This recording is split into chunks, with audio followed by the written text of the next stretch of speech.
Hello, YouTubers, and welcome to the pilot episode of Yesterday Reimagined, a video podcast presented by us here at the Retro Resurgence. Fans of our podcast will recognize the sound of my voice. I am Chad, one half of the team here at the Retro Resurgence, and with me, over there on the right-hand side, sharing co-hosting duties tonight, my video podcast partner, Ken. Ken, how's it going? Hey Chad, it's going pretty good tonight. Yeah, I'm excited just like you are to get this new little venture underway here on YouTube, and I can't wait to get into it. Well, that's great, Ken. And if you're watching this, that means you found us over on our new channel on YouTube, which Ken has been working at for the last several weeks, getting our library of audio podcasts for Retro Resurgence up. And it's got a very, very good organization over there. He's got things divided into playlists and certain sections. So, Ken, I want to thank you for doing that. But we're going to have to get used to calling listeners now. We're going to have to call them watchers, because if you are watching this, this is our first foray into video on YouTube. I know Ken has done some video clips for his Wide World of Toys, but this is our first joint venture of video, and this is a totally new concept. This is something that Ken and I have. You're hoping that will be a recurring show, but this is the pilot episode, and but this series, this concept of Yesterday Reimagined, is going to require the use and the ability to see what we're talking about. Over on Retro Resurgence, the audio form of that, we don't really share a lot. We obviously we're painting the picture with our voice, but here on Yesterday Reimagined, video is required. So, and that's the basis for this show, a show where we ourselves and guests, we hope, we'll invite them in future shows to engage in a fun banter back and forth to come up with and invent fictional retro history using today's modern AI tools. Each episode, we and our guests will create something from the past that never existed, but absolutely should have. Think of it as an alternate timeline pop culture. We're creating the nostalgia that almost existed. So what we'll do here is tonight, me and Ken have a topic that we're going to tackle. And then we have some shows planned for the future. We don't have any sort of schedule set yet. We don't really know timing wise. We're still dedicated and focused to our every 2 weeks over on Retro Resurgence, and that's definitely not going to go anywhere. So this will be a very organic show. We may drop in once a month, maybe once every couple of months. But the thing about this show, it's going to definitely, what we hope is to involve more than just Ken and I. We're going to invite some of our retro friends and, folks that are just nostalgic and retro like us to help us create this show. Basically, what the show will be, we're going to have topics each and every episode. We'll discuss each topic. We'll discuss each concept. And then after the show, you'll be able to vote on what was presented in each episode to sort of crown a winner for that episode. So I say it's part game show, part artificial intelligence, and 100% nostalgia of the past. Ken, I know I came to you maybe 2 months ago and sort of just kind of briefly chatted with you about this idea I had, and me and you have been running with it. What are your thoughts of what we're going to do here tonight, and just overall your impressions of what we've tried to create here? Yeah, I think it's a good concept. There's some people out there who will knock AI and say, oh, why can't you come up with your own ideas and things of that sort? But we're coming up with the ideas, but we're just throwing them into AI to come up with basically the images and maybe a little background on some of the things. And Chad, like you said before, now some of these things that we're maybe going to come up with may have existed also in some form in the past, but this is our just little spin on maybe some of those things too, to, just for entertainment and to have fun with. So Yeah, I think it's a cool concept, and I've been dabbling with AI maybe over the last maybe 6 months or so, and I think it's pretty cool. And yeah, we'll see what we can come up with here tonight. Yeah, great points. And like you said, we both have been dabbling in AI, just in social media posts and images and stuff. And AI has gotten much better than it started off. I would say 5 to 10 years ago. Um, there's just been in the last few years, there's just been this big boom, and these buzzwords you hear like Chat GPT, and you hear Open AI, and you hear Gemini and Copilot, and all these things that are basically surrounded about AI. I'm in the tech world. My 9 to 5. I'm in the tech world, and right now there is a RAM shortage in the industry, which is driving RAM prices up, which causes computer prices to go up. And it's said that the reason there is a RAM shortage is because AI companies are buying memory, like just by the droves and droves. And whether that's true or not, it seems like it could be, because AI has just exploded. But a couple things I wanted to say about AI and our show, how it ties to our show. First thing is, Ken and I, we are not pros at AI. We're not graphic artists, which is why we've been using these AI tools to help us create our ideas. So, like you said, our ideas are original and fun and unique, but we're just using AI to sort of bring them to life in a way. It's sort of like fantasy booking the past, I would say. And like you said, sometimes maybe these things did exist in some way, shape, or form, but maybe we're going to improve on it or expand on it that maybe that didn't happen in real life. So yeah, I'm real excited. And the other thing I want to say, we all have seen AI out there on social media, and there's some bad AI. You can see some obvious errors, spelling errors, and just graphical errors with AI. I'm just thinking about seeing people with 6 fingers and 6 toes Yeah. and stuff like that. So, this AI stuff is still, I would probably say early on in our world, and but it's gotten a whole lot better than it did even a year ago, even 6 months ago. So AI is always improving. So as this show goes along, our skills, I would think, would also improve.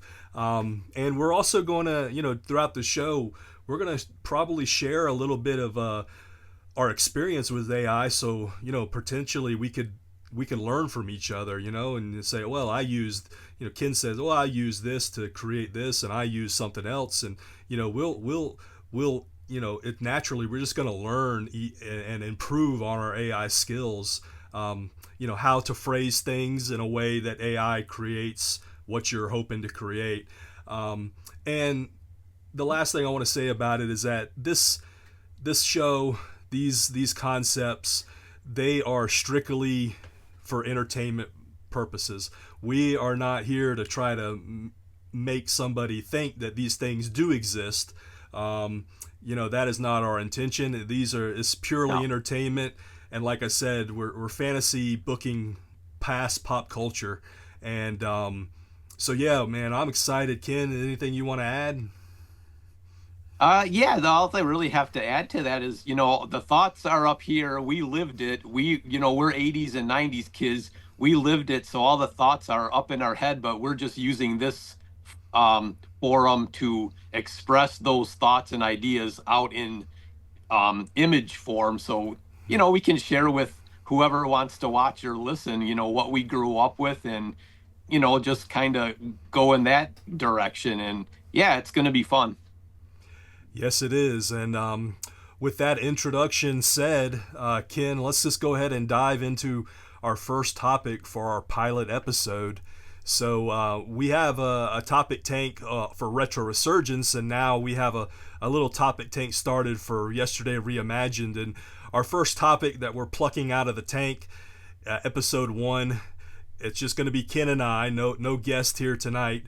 But we're going to start off with trading cards, something Ken and I are both very nostalgic about. Obviously, Ken there brought the cool background to us Yeah. tonight, but we all know how big of a deal it was back then getting a pack of trading cards when we were kids, whether it was say Garbage Pail Kids, a pack of wacky packages, our favorite sports cards, maybe superhero cards, cartoon characters.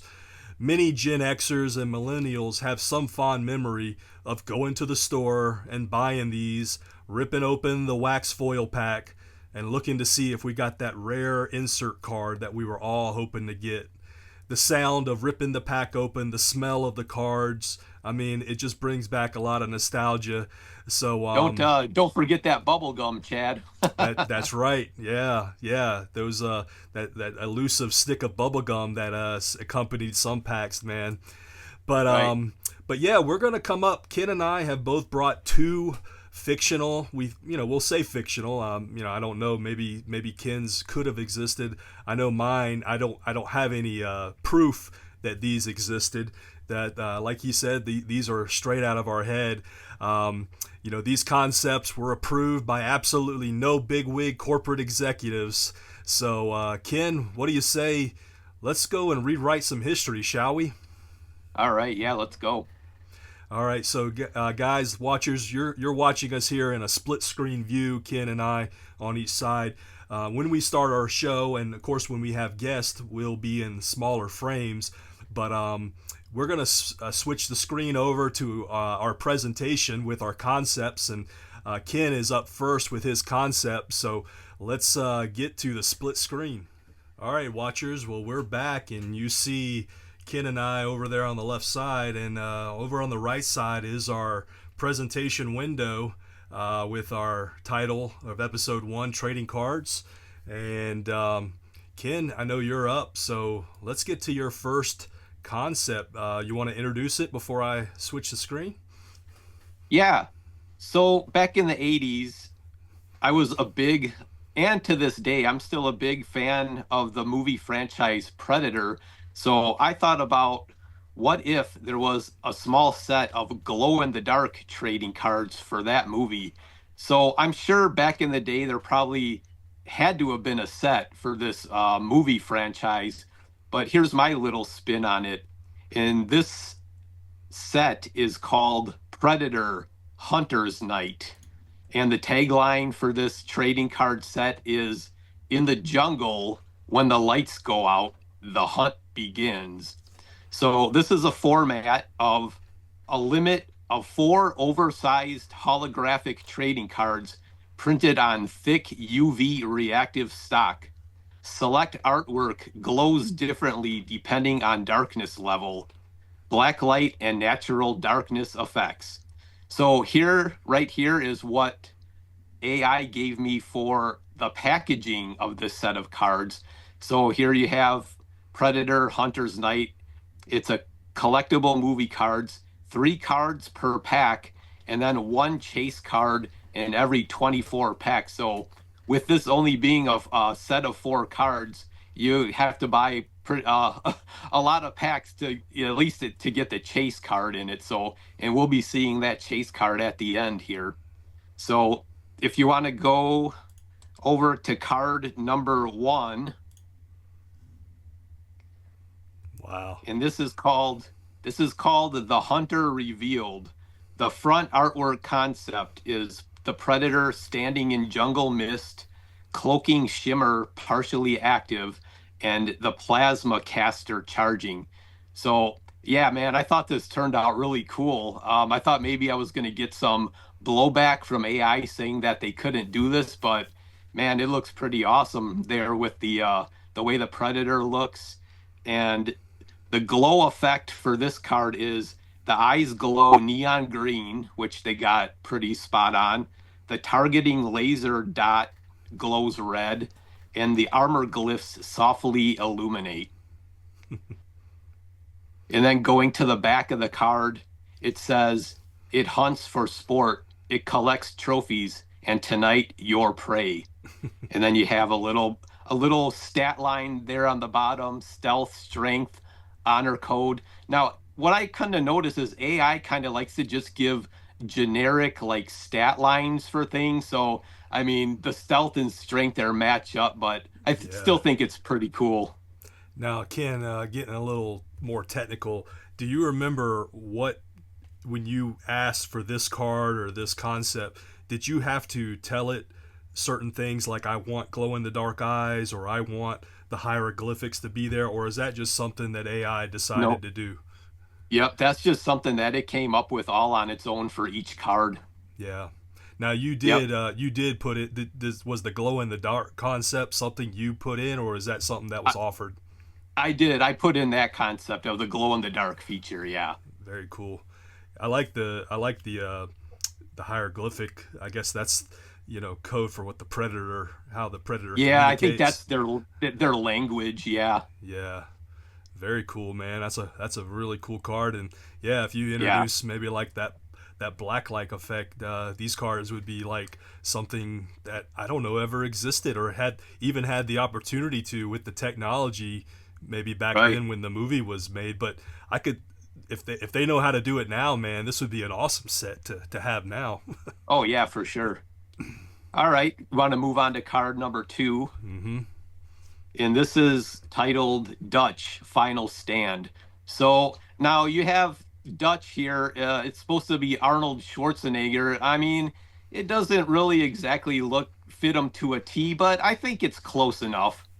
Yeah, and maybe you could have taken this card and said, okay, let's work on making it more resemble. But like I said, these are more, we're not trying to get the graphics spot on. These are just more bringing our Right. ideas to life. So that Right. would be Arnold in a real circumstance, of course. So Yeah. So here the front art concept is Dutch covered in mud and the torch flames behind him, which I think looks pretty good. And then the primitive traps visible in shadow. So you can, in the background there, you can kind of see some of the traps that he set for the predator. The glow effect, the fire embers glow orange, his eyes subtly glow white, and the trap outlines appear only in darkness. very So cool, then if man. you want, yeah. So then if you want to go to the back of the card, it has Arnold's famous line from the movie, "If it bleeds, we can kill it." And then the hidden feature on the back of this card is the jungle map. And the concept AI came up with for this card is you can only see the jungle map under black light. So I thought that was pretty cool. Yeah, very cool, man. Yep. All right, moving on to card number three. This is called Thermal Vision. And the front artwork concept for this card is the entire card is designed as the Predator POV. Dutch is highlighted in the thermal spectrum, and the HUD graphics are the framing edges. So you're seeing Dutch through what the Predator sees through his mask with the thermal vision that he has in the movie, which I think is pretty sweet. The glow effect for this is heat signatures glow bright blue and pink. The target reticle pulses green in the dark, and the symbols appear only when the lights go out. So if you're looking at this card in the light, once you turn it off, you'll be able to see the symbols. Awesome, man. It's almost like these cards, if they almost like the way that the technology could be. It's like if you just held them under like a solar or a light, and then you turn the light off, like it would hold some sort of like small electrical charge to make these things illuminate. That's really Yeah, cool, man. yeah. Do you And then know? the Do back you of know the if do you know oh, if this concept has ever been done?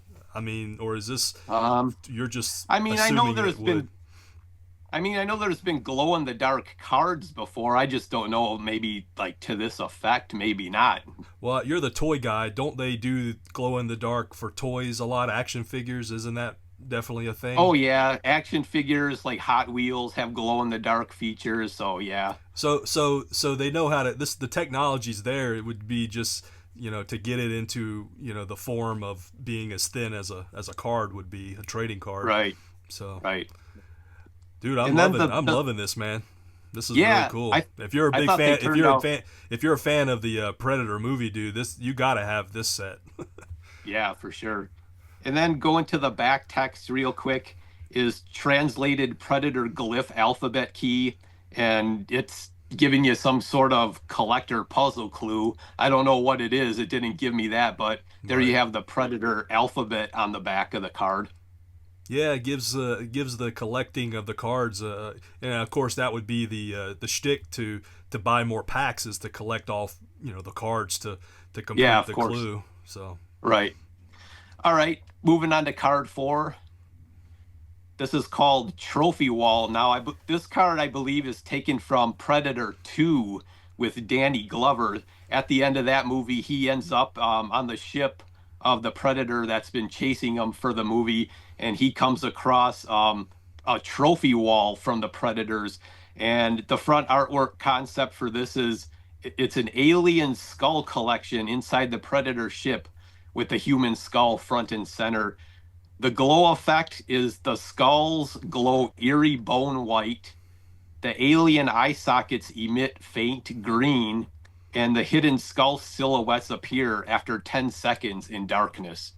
So another one, if you were to hold it in light, and then slowly the skulls would appear after 10 seconds of being in the dark, which is pretty cool. mm-hmm.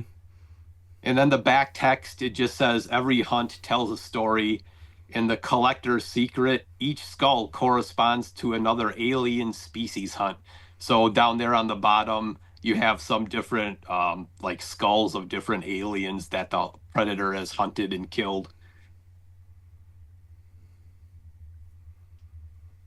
All right, so then if we want to move on to the final chase variant card, now, this is the 1 in 24 pack chase variant card called the Invisible Hunter.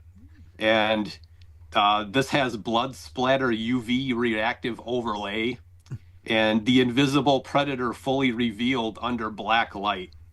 And the display idea for this card was cards from one panoramic jungle scene when placed side by side. So if you look down at the bottom, AI, when I was making the art for the packaging, it forgot to take off the bottom. So it looks like it's a part of the packaging, but it's really not. This is just supposed to be the chase card. So man, I thought this one turned out really cool with the way the glow would be on there and like with the blood splatter. So I think it turned out pretty cool. Yeah, it did, and just your comment there about how AI, you asked for a card and it made it look like the actual wax pack, the foil pack. Yeah, You're gonna find things if watchers are watching for in great detail, you're gonna find some errors. You're gonna see some misspelled words. I mean, that's just the current state of AI, right? It's the imperfect nature of being AI. But yeah, there's gonna be some things that we're not gonna focus too much on the mistakes. We're gonna focus on what was brought to life by our concept. So, dude, yeah, man, if you imagine if you could take yourself back, when was Predator released in the late '80s? 87, '87. 87. Yeah, Yeah, so this would have been a fantastic set to have with the movie's release. right. Arnold was still on the rise in terms of being a movie star. He would definitely continue that in the '90s. And listeners, Yeah, if you listen to our show, the Retro Resurgence, last summer, Ken and I, we did a super show, Sly versus Arnold. That was one of our yeah. fun episodes, wasn't it? Oh yeah, that was a great one to do. I think that was to this date, I think that was probably still our longest episode. I think it was like 2 hours and 20 minutes. Yeah, it definitely was. So, dude, man, that the great way to kick off the Yesterday Reimagined show, man. That Yeah, was a fantastic set. You whet the appetite there if Predator fans, if these didn't exist, but yeah, they absolutely should have. So, right. Yeah, so I thought that was a nice little short, sweet set to start off with. yeah, man. All right, well, let me get to my concept now. I'm kind of just spitballing. I don't really have notes. I made these concepts. Yeah, now it's probably been a month and a half ago, so we're I'm going to kind of freestyle my talk here. But Ken, my first concept, we all, lived through the 90s. People our age, we lived through the 90s, and the 90s was definitely the era of the personal computer. And whether you used one in school or maybe your family bought one, we all remember using the early days of computing, and there was something right in the middle of the decade that was released. And people that know me know, and I'm a tech person, this is going to definitely be related to that. But Windows 95 was released in the middle of the decade. And do you remember there being a VHS tape with that featured Jennifer Aniston and somebody, I think it was Matthew Perry from Friends? There's this instructional video that exists. You can go on YouTube and watch it, but it's basically taking two of the biggest stars of a popular show in the 90s, and they basically did like a 2-hour tutorial with some bits of comedy in there, kind of scattered in there. But it was sort of a way to introduce Microsoft Windows to a world that had no idea what Windows was. Do you remember that? Man, I don't know if I remember that commercial or not, man. It kind of rings a little bell, but I can't place it exactly. So I think you could actually buy this tape at stores, and it was a VHS tape, I imagine, and it's sort of as it's gotten older and people of the 90s sort of remember it as a very 90s thing, because you've got, like I said, Friends actors and actresses, and you've got Windows 95 and stuff. But for my first concept, I said, what if, in addition to the things, because people needed to learn how to use a computer. I mean, I was only 12 years old, so I was not a computer person. Ken, you were a little older than I. Do you remember in '95? Had you used a computer, or were you like the rest of us, just learning it at the same time? Well, 95, I was right in the middle of my military days, and I worked in an office where we did use computers every day. So, yeah, I had a little bit of experience and things like that with computers. All right. Well, I figured for what a great way to introduce a trading card a concept that not only would be maybe fun or nerdy to collect, but also to learn Windows and how to use a computer, a personal computer. So my first concept is the Windows 95 Power Pack. Now, Nice. I didn't come up with some of these. Obviously, like you, AI sort of filled in some of the gaps, but this is what a fictional set would look like if you bought it in the store. AI decided that it was going to include 4 cards and 1 radical sticker. So, back then, those computer towers were big enough. You could Yeah. plaster that sticker right on the side of that bad boy, and Yeah. kind of like you would do on a bumper sticker on a car these days. But that was the foil pack that came out with, very 90s-esque. I do remember telling AI to make it look 90s, and of course, here it is. Now, I think there's another wax pack okay, then here's another one that is a little bit more colorful, a little bit more Right. reflective, but here are the cards. And now, if you look at some of these cards, not only will you see things like icons of the day, and there you see a Minesweeper card. Did you play any Minesweeper, Ken? Oh man, back in the office when we were on some downtime and not too much was going on, yeah, that Minesweeper was up on that computer. So I specifically told AI to throw in a Minesweeper card because Windows 95 had so many new things, and games were part of that. But I figured the front side would include something about Windows. You see one of the cards here is featuring the recycle bin. Yeah. One of them says MS DOS. There were a lot of DOS commands you still had to know, even though Windows was around. And then on the back side, you've got tips. And, for especially somebody, Ken, that would be your age or maybe a little younger, these might not sell to adults. I mean, they might have bought one of those Windows for Dummies books. that were Yeah, popular yeah, back in the day. But I figured, what a cool way for a kid or a teenager to learn how to use the basic concepts of a computer. So these are just a few of the cards that would be featured in there.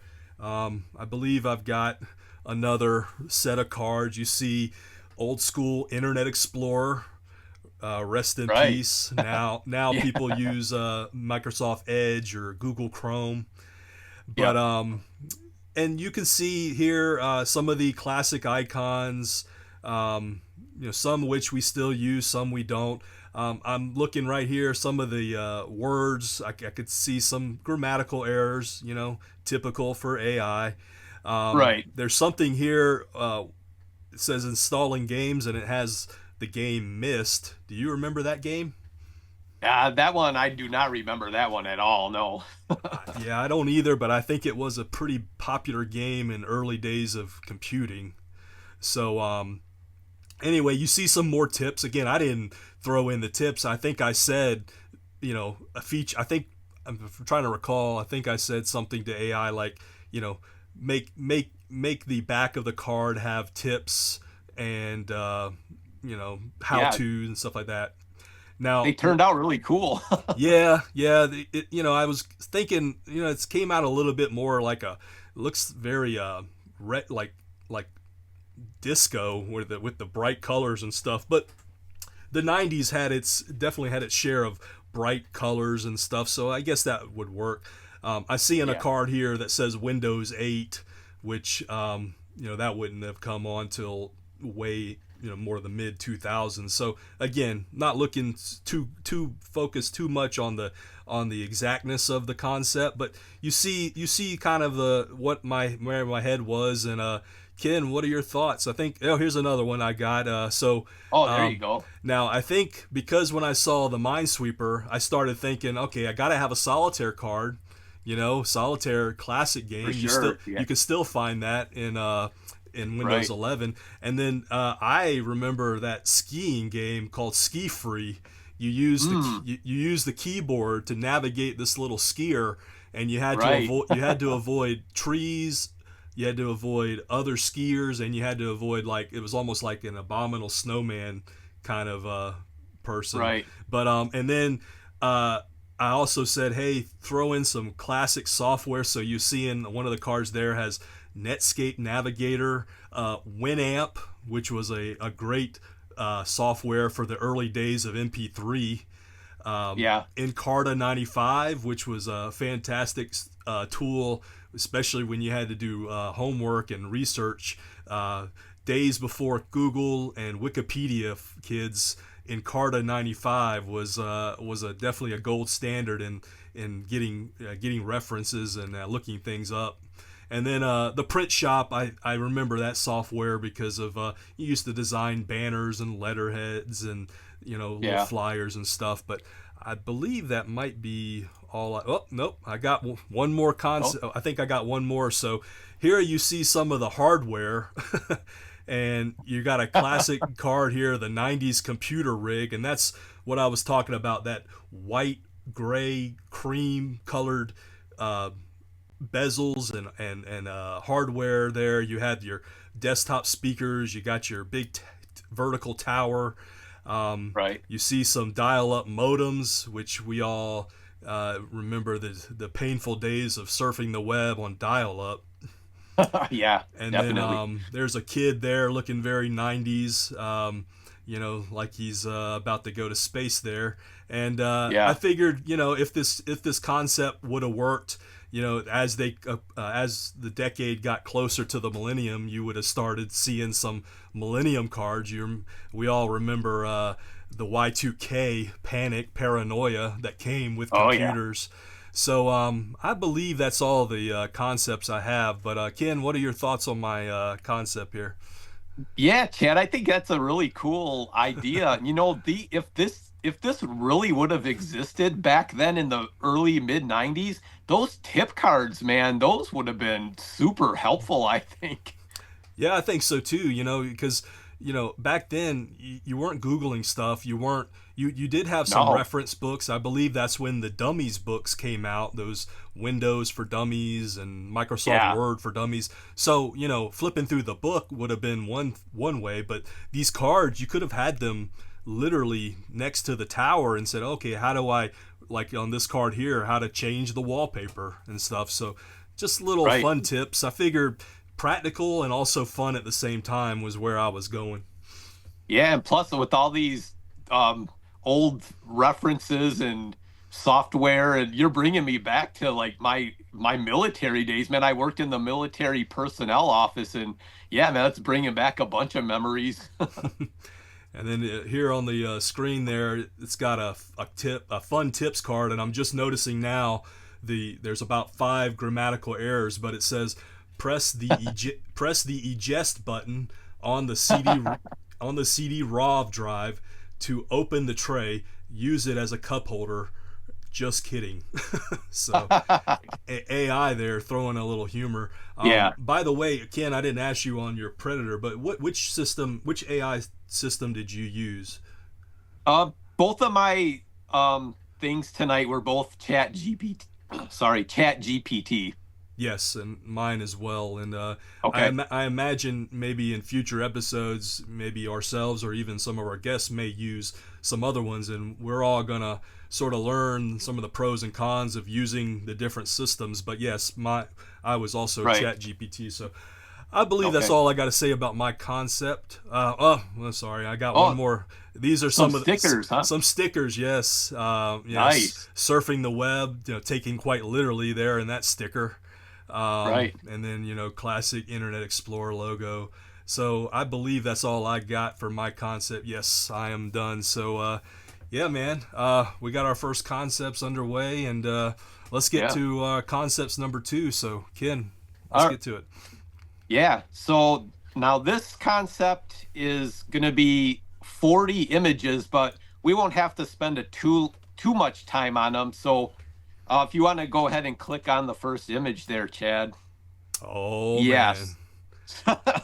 So Oh, now, so Chad, going all the way back to episode 1 of Retro Resurgence, we picked our top 5 Nintendo games, and I believe I picked this game as my number 1 Nintendo game of all time. mm-hmm. So, of course, Mike Tyson's Punch-Out.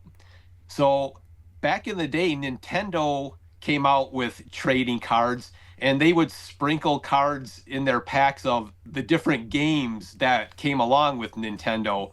Yeah. And I do believe that they did have some Mike Tyson Punch-Out cards in there. But what I did is I told ChatGPT to make a set of Mike Tyson's Punch-Out cards in cartoon stylized format. And man, I got to tell you, this was a labor of love because I had to tell ChatGPT for pretty much each card of kind of how I wanted it. I had to make sure the names were put in correctly, and where they were and where the characters were from and their boxing records. So this took me quite a while to do, but what I was impressed with first was that I didn't get any blowback saying that they couldn't do Nintendo via copyright. Right. And what I like about this is the packaging for the cards, and man, they got the Nintendo logo pretty much perfect. And so here we have Tyson and Little Mac on the front. Got the gold seal of quality, which was all in a lot of those games. Yeah, exactly. So this is 8 cards per pack. You get your bubble gum, and there's either a sticker or puzzle cards in each pack. So if you want to move on to the next image, now this is a glow in the dark alternate packaging, and we're going to get to some glow in the dark cards at the end here. So this is just the variant of the packaging from the first image. Very cool. All right. So now we're going to start with the commons. So here we have Glass Joe, your first opponent. Of course, this is the information that you probably had to give. Yes. Yeah, so the record. And this is And these comment cards are going to go in order of how you fight them Okay. as you go along in the game as well. So, Yeah. Glass Joe, I thought that turned out pretty cool. He's got the black eye. Yep. All right, the next image, your second opponent, Von Kaiser from Germany. I thought that turned out pretty good as well. Mm-hmm. 20, 23, and 13. Mm-hmm. And then Piston Honda is your first champion of the minor circuit. So there, that thought it turned out pretty cool from Japan. Yep. All right, next one. Now this one doesn't exactly look how he looked in the game. They gave him a mustache. Yeah. He has the rose in his mouth, so they got that right, which is Yep. pretty cool. Yep. From Spain. Yep. All right, next, King Oh, Hippo. they did good on that one. They did pretty good on him. Yeah. I don't think he wear a crown in the game. I'm not sure if he did or not, but they put the Yeah. crown on him. Yeah. From the South Pacific. Mm-hmm. Now, Great Tiger, the Indian fighter. Now, in the game, he didn't wear a yellow and red tank top, but for some reason, ChatGPT kept wanting to put a tank top on him. So I left it, and I thought it turned out pretty cool looking. Yeah, sometimes when you're fighting back and forth with ChatGPT and it's not getting it right, you just like, okay, I'll live with that. Right. Yeah, for sure. All right. So next one, the second champion, Bald Bull from Turkey. I thought they did a pretty good job getting him right. Mm-hmm. 34-4. Then your next opponent, Soda Popinski. I had to tell ChatGPT to keep making his skin tone a little more pink because in the game his skin is pretty much all the way pink, I Yeah. believe. Yeah. Yeah. So they did a good job. Oh, just go back to that for one more second. Okay. They did a good job giving him the soda in his hand there. I Yeah. thought it was a nice touch. Yep. All right, then the next one, Mr. Sandman, I thought turned out pretty cool. Mm-hmm.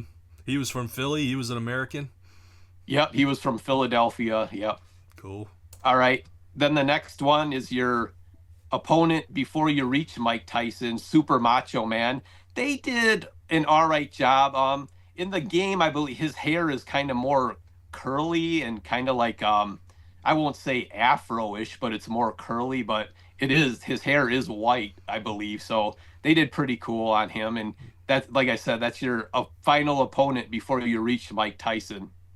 So I'm excited to see what we got next. Oh, there he is, Iron Mike. Now, man, especially, and I was surprised too that you were able to use Mike Tyson. Yeah. Man, I thought they got his likeness down pretty dang good. Yeah, the body type, the abs, man. Yeah. Yeah, for sure. Yeah, pretty good, Yeah, man. so yeah, 35-0 from New York.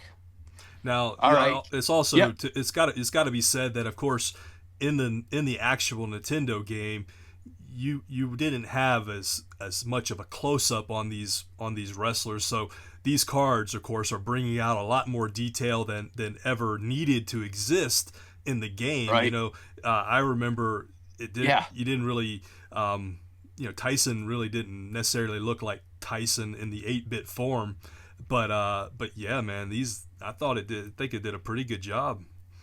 Yeah, it really did. All right, what All you right, got up next? so now up next you got Little Mac's trainer Doc Lewis, who's always giving you instructions in between the rounds in the game. I thought they got him down pretty cool. Yeah. All right, and then the next, there you have Little Mac. I thought this one turned out really good with the green gloves and the green shorts and the black tank top. Mm-hmm. And then I had them put his record 0-0 because, of course, when you start the game, you haven't fought a fight yet. So Right. I thought that turned out good. All right, now this is a set of 8 cards that will also come in the packs, but these are the 8-bit puzzle cards. So you have 8 cards, and then once you get all 8 cards, you can make a picture of Mike Tyson. So we'll get to that once we get through the 8 cards here. So we'll go through these kind of quick. Okay. I thought it did pretty cool with the 8-bit features. Yeah, there's Little Mac. So there's Little Mac, Glass Joe, Piston Honda, Bald Bull, Great Tiger. And I thought they did pretty cool on this feature because in the game he has the Mirage Punch where he disappears and comes at you. So they did kind of like an invisible Yeah. photo on the side of him there as well. I Yeah. thought that turned out cool. Yeah, nice touch. Yep. Super Macho Man. Uh-huh. And then P7 is Doc Lewis. Mm-hmm. And then number 8 is Mike Tyson. And then now, if you get all 8 cards and you put them all together on the back, if you want to go to the next one, it completes a puzzle of Tyson there with the championship belt. Very nice. Yeah, so I thought that turned out really good. Yeah. Very cool. Yep. All right. Then moving on, we have some, I believe these are action cards. So you have Little Mac's Star Uppercut. You know, you get the stars in the game, you can throw uppercuts. Mm-hmm. And then you have Mike Tyson's Dreamland Express. So as we all know, he was pretty difficult to beat. And this card is called the Ultra Rare Final Boss card. All right, and now these cards are the champions of each circuit. So you have Piston Honda as the minor circuit champion. The next one, you have Bald Bull. He's the major circuit champion. And then the next one, there's Super Macho Man is the world circuit champion. Just a comment. I've seen 3 Super Macho Mans, and they all look a little different each time. A little bit, yeah. They wanted to give him sunglasses in this one, but Yeah. I thought it kind of fit since he's from Los Angeles and he's kind of like a movie star boxer. Yep. And then the next one, there's Little Mac after you defeat Super Macho Man to become the world circuit champion right before you go on to face Tyson. Yep. Very cool. I thought that turned out really cool. Mm-hmm. All right, and then there you have Mike Tyson, the undisputed champion, the final fighter in the game. Very cool, man. All right, I think I still got some more. Then we go into a set of cards called knockdown moments.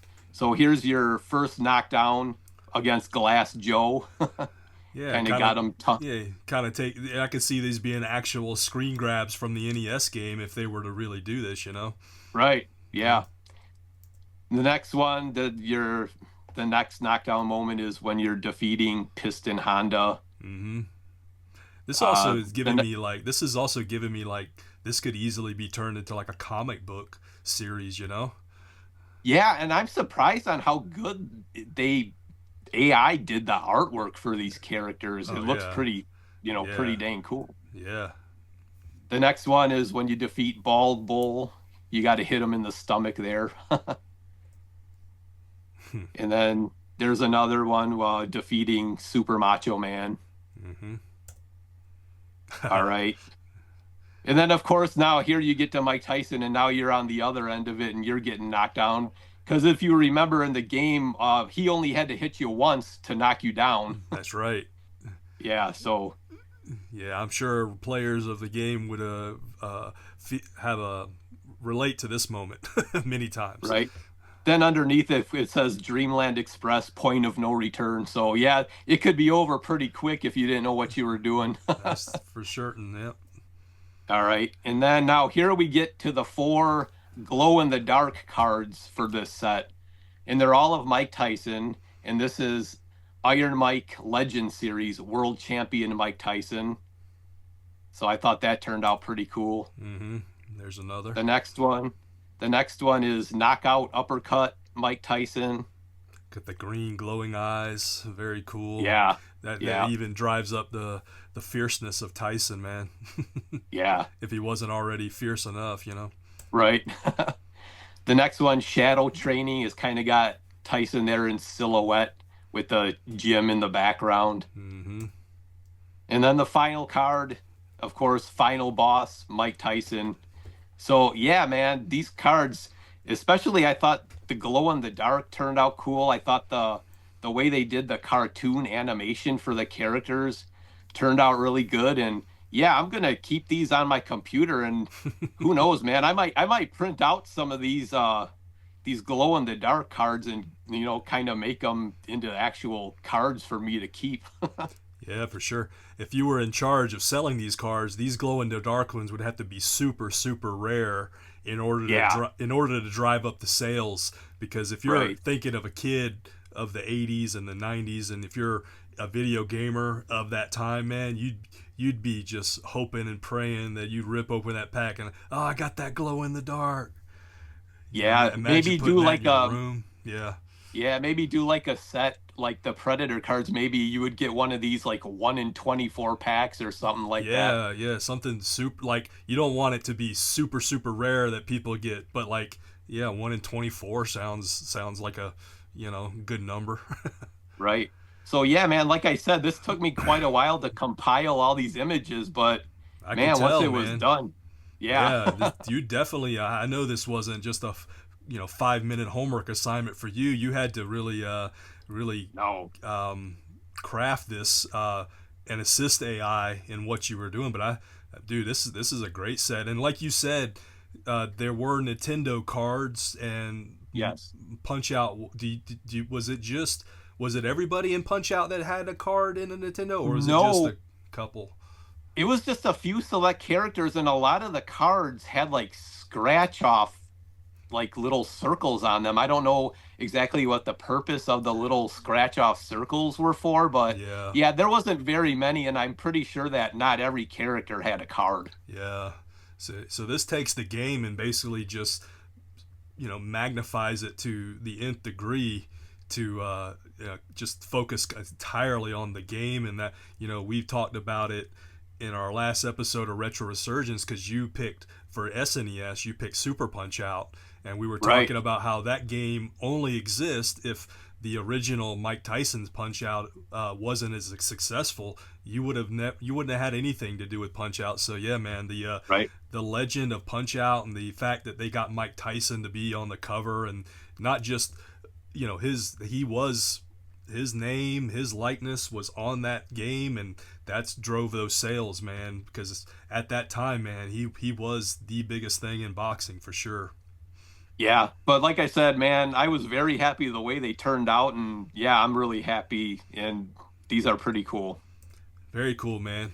Awesome. All right. Well, we got one more concept, and Ken, I'm really excited to show you this one. I know this one, I was thinking you're really gonna appreciate this, because I know you have a lot of nostalgia in the 80s, and we have, if you think about trading cards that did exist, there were trading cards that featured musicians. So you had those MTV Raps cards, I believe. Yeah. You had rock cards, like I think they were called rock stars or something. Um, Yeah. there were they had country legends. They had their own trading cards, but some a group of people that maybe didn't have a card, and maybe no one ever thought to have them on a card, would have been what I'm calling the Legends of Laughter. Oh, nice. So a lot of this is AI, but I provided some of the specific names for AI to come up with. But this wax pack here looks awesome. So this is gonna focus on the comedy legends of the time. Oh, Now, man. in my head, I'm thinking this would have existed in the 80s. And if you can go back to the 80s, there were some big names that started off stand-up comics and had comedy specials, and then transitioned into some of the great films of the 80s. So Yep. this concept is basically all about the people that made us laugh. So Ken, I know some of these comedians are going to be favorites of yours. So let's get to our. All right. That was a pack. Of course, this would be the box. Oh, nice. Yeah. Yeah, imagine waking up to that on Christmas morning and having looks like 40 packs there of Right. Legend of Laughter cards. You'd certain you'd get the whole set if you had a box like that.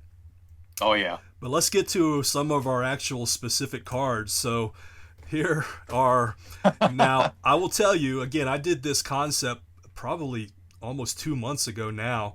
Now, as you see here on the right side, this is a little bit less cartoony, and a little bit more real life in terms of what AI produced. Yeah, for sure. That Gallagher one is almost dead on, wouldn't you That's say? pretty spot on. Yeah. Yeah, so we have Gallagher, and I specifically these three in the '80s, of course, were big stars. That Robin Williams one, it looks like he's got those suspenders on, maybe from his Mork and Mindy days. Mork and Mindy, yeah. And then now I will say that Eddie Murphy one, featuring him as from Beverly Hills Cop, does not look a thing like Eddie. But no, but you at least get the concept of who it's supposed to be. Exactly. Yeah. I think AI, that pose against the car, I think that was on the VHS cover. Right. So those are three of those. Let's look at some more. Now, I know that one there in the middle there, Rodney Dangerfield. I know you're a fan of Rodney. Oh yeah. This is him, of course, in one of his roles in Caddyshack. Right. Which I thought came out pretty good. It did. The eyes and the facial structure and stuff. You got Richard Pryor looking like he's doing a stand-up set. Yeah, and then that one turned out good. Yeah, and then George Carlin, they're labeled him the comedy rebel. If you listen to some of his stand-up, you would probably know why. Oh yeah. Are you a fan of Carlin? Oh yeah, I love George Carlin. Yeah, for sure. All right, so here a little bit newer. You've got Jim Carrey with Ace Ventura. His nice. get up there. They threw in Jeff Foxworthy. I don't necessarily. I don't think I asked for Jeff Foxworthy, but he kind of came up because I think what I said was put in stars of the '90s as well. Well, they got the tagline right though down there on the bottom. You might be a redneck if. Yeah, for sure. And then, of course, we got to keep it equal in terms of male and female. So Joan Rivers is featured there in pretty good likeness for her. Yeah, not bad. So now here's another, again, some variant cards. So this would be Jim Carrey. This would be sort of in his stand-up days, I guess, probably touring the country before he made it big with Ace Ventura. Another Jeff Foxworthy card, except they got the tagline wrong because I think "Get Her Done" might have been Larry the Cable Guy. Yeah, that's Larry the Cable Guy, the Get Her Done. Yeah, and then a pretty good likeness, not so much an exact face match, but the Adam Sandler one there. But that classic guitar, Yep, you definitely know who it is, though. Yeah, let's see. I know we got some others here. Okay. You've got Chris Farley with the tagline "Living in a Van Down by the River." It made me think, do you remember if Saturday Night Live had a set of trading cards? Ooh, man. It's possible. It's really possible, but I don't know if I ever remember seeing them if they did have them. Yeah, watchers, if you remember there being, if you own a card of SNL, let us know in the comments. I'd love to know. When I think I told ChatGPT, give me some more 80s comedy legends. It went with Sam Kinison and Andrew Dice Clay. Oh yeah, you got to have the Dice Man in there. And that's what it says there, the Dice Man. So I think I got a couple more. Okay, and also, you're seeing the screen here. I also said, feature some cards that have a duo. Comedy duo. Now, of course, I think ChatGPT is pulling information from famous comedies of the 70s and 80s. So there on the left, you see that would be Pryor and Gene Wilder. Of course, they were in a lot of films together. Yeah, for sure. And then it went with the 90s there, Farley and Spade. You had Tommy Boy, Black Sheep. Tommy Boy. Yeah, and then I think the 80s there, that would have been Eddie Murphy and Arsenio Hall with Coming to America. Yep, definitely. Yeah, nice. Yeah, so you don't see, they're not, the movies aren't listed, and I didn't really care too much, but it paired these duos up because a lot of comedies, man, if you think about the movies, man, it wasn't, some of them weren't just one comedian. You had a pair of them. So Yeah. I do remember telling GPT to have some that had two or more people. Um, Now here, I think what I said was, give me also some comedy. Feature some of the films of comedies of that '80s decade. So you can see there some likenesses there of there's Steve Martin, John Candy, and one of our Oh, favorite. oh yeah. Yeah, and you see there's the Coming to America. There's a Caddyshack one. You got Ferris Bueller's Day Off. Ghostbusters looks nothing like any of the guys there from Right. Ghostbusters, but Yeah. you get the idea. You get the You get the concept. idea. Yeah, Yeah. trading places, and let's see. Do I have anything? Oh, this I had to throw this one in for you, man. There you go. I know you're a fan of Back to School, so Oh yeah. that is supposed to be Rodney Dangerfield there with his Yeah. graduation cap and gown on. Yeah, So right at the very end of the movie. Yep. yeah. Well, Ken, man, those were some four think fun concepts. What do you think? Yeah, I thought it was really fun, and it was fun to put them together and get them created, and I thought they turned out really well for our first show here on YouTube. Yeah, man. Part of one of my excitement about doing the show was that those two concepts that I showed you, you had no idea. I didn't share with you what those concepts were. Now, me on the other hand, since I'm kind of hosting the show here from my computer, I kind of had a sneak peek of your concepts. Yeah. But you had some great insight there to explain what you did. And what Yeah. do we say? How about what try? We'll try this out. Why don't we? I know you're going to be doing the stuff over on YouTube, but why don't we see if we can throw a poll up in the somewhere over there on YouTube and have the watchers of the show here see what they vote for their favorite out of the four concepts.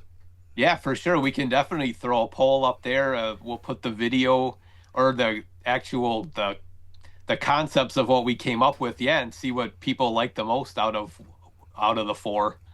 Yeah, I figured, if we do future shows and invite more guests, kind of create a little fun, competitive side to the show where we're Yeah. all trying to create the best fictional concept. Or, like you said, you keep saying that that doesn't necessarily mean that these didn't exist. Case in point, your Punch Out cards did exist in some form, but we're just taking what existed or what didn't exist and expanding, with our own minds and our own brains, and letting AI sort of come up with the visual for our concept. Right. So, some of the stuff that it did, like you can, in your head, you're thinking, man, this is exactly what I was thinking, something in this way, shape, or form. And imagine, though, if you were the head of a company and you were in charge, you were the final decision maker. This would be such a fun gig to come up with stuff and say, yep, I approve, or nope, no, go back and work on it, man. So Yeah. that's what we're gonna do. We're gonna take. We've got some ideas in the tank. We're gonna try them out, but it's really going to be important for you listeners to give us feedback, whether it's by a thumbs up on the video, whether it's a comment. I imagine some of our normal listeners of the Retro Resurgence will hopefully come here to YouTube and listen and watch this video series and let us know what you think. And I got to put it out there, Ken. We're gonna. This is gonna be a show that it's gonna hopefully involve more than just you and I. So I gotta say, if anybody is interested in doing this, first thing is you don't need to be super skilled in AI. I mean, we are not professionals by any means, and No. all you need is to pick a AI system. There's a lot of stuff out there that's free. Ken, you were using free Chat GPT, right?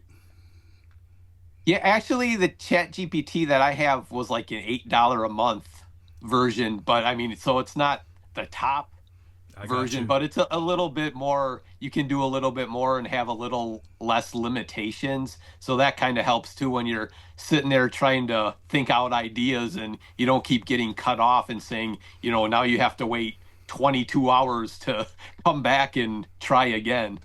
Yeah, if you're using a free system, a lot of times you're going to run into two issues. One, the amount of image creation that it'll do in a given time. And then the other thing, you've already said it, but you are going to face some issues with copyright issues. So Yeah. if you're giving a specific company, brand, person, AI might say, hey, I can't do that due to legal and copyright issues and stuff. Surprisingly, And like you said, with your Mike Tyson one, it didn't seem to trigger that too much. no, But it, the results are going to be different for different people. It's going to vary from different systems to what you say to how you say it. So there's going to be a lot of a wiggle room with you doing it. But if anybody's interested, man, just hit us up over on our website, over on Instagram, here in these comments, and we love to take ideas for the show. Also, we will somehow, Ken, we will put out feelers for the different topics we have, and if you have a topic of your own, hit us up. I'd like for you guys to join us, and for us to get to know you maybe before the show. But don't tell us your idea. I would love to be surprised on air, like I right. was surprising you, Ken, tonight. And that's just a little bit of my thoughts on the whole concept and the premise of the show. Yeah, man. Yeah, anybody out there who's new to us or has been listening to us for a while, yeah, throw us some ideas, or if you would like to come on and join us, we definitely will take guests on the show. And yeah, we're just excited to get this underway, and hopefully we can keep continuing to do it and have some fun. Yeah, and we don't know, kind of like I said earlier, we don't know the frequency of the show. We don't know if we're going to run into some unforeseen issues with this AI, and it might just some of these things are just too close to tiptoeing the copyright lines. Again, that's why I'm saying this is strictly entertainment. It would be great pop culture what ifs of the world. Exactly. And I think, Ken, we can go ahead and tease what we have in the tank for episode 2. I know I've reached out to two of our fellow friends, retro friends, over at the Retro Network, and hopefully things will work out where the four of us will get together. But Ken, you want to tease the topic for the next show, episode 2? Yeah, I believe, Chad, we're going to explore the world of cereal and cereal boxes that did not exist back in the 80s or 90s. Yeah, something I know you're a huge fan of, man. Those classic cereals of that decade. Yeah, Yeah. we're gonna hopefully it'll be more than just Ken and I. We have two people kind of lined up, ready, and have been already experimenting with AI. And to what last check, they've got two serial concepts ready to present. So that'll be a fun show. We'll have a lot more to say. Of course, it'll be a little longer show, without, of course, maybe the intro that we went to today. But that's Yesterday Reimagined, episode 1, the pilot episode in the books. Ken, any final thoughts before we get out of here? Yeah, we finally did it. We finally got it recorded. I know we've tried a couple other times and we had some technical issues that you had to work out, Chad, and but we finally did it, and I'm glad we finally got it done, and I'm excited to go forward with it. Yeah, and peek behind the curtain. Ken and I, obviously, we are pretty well trained in terms of doing the Retro Resurgence audio podcast. We've got enough episodes under our belt. We know some of the pitfalls and things to look out for. And knock on wood, everything has gone very smoothly on the audio side. But video presents its own challenges. Yeah. Sharing the screen and following along. I know, Ken, I was trying to follow along with you with the cues that you were giving me to advance to the next slide. Maybe I'll figure out a way for you to advance your own slides, or maybe our guests to advance their own slides so they could talk at their own pace. So we're gonna learn as we go. We're going to see where it takes us. Again, if you're a fan of nostalgia and retro, of course, you love our audio podcast, but this is sort of a different way to think about some of the fun things that we fantasy book with the 80s and the 90s and stuff. So that is the premise of Yesterday Reimagined, and we thank you for watching. Ken, any last words? No, thank you for watching, and I guess we'll see you on the next one.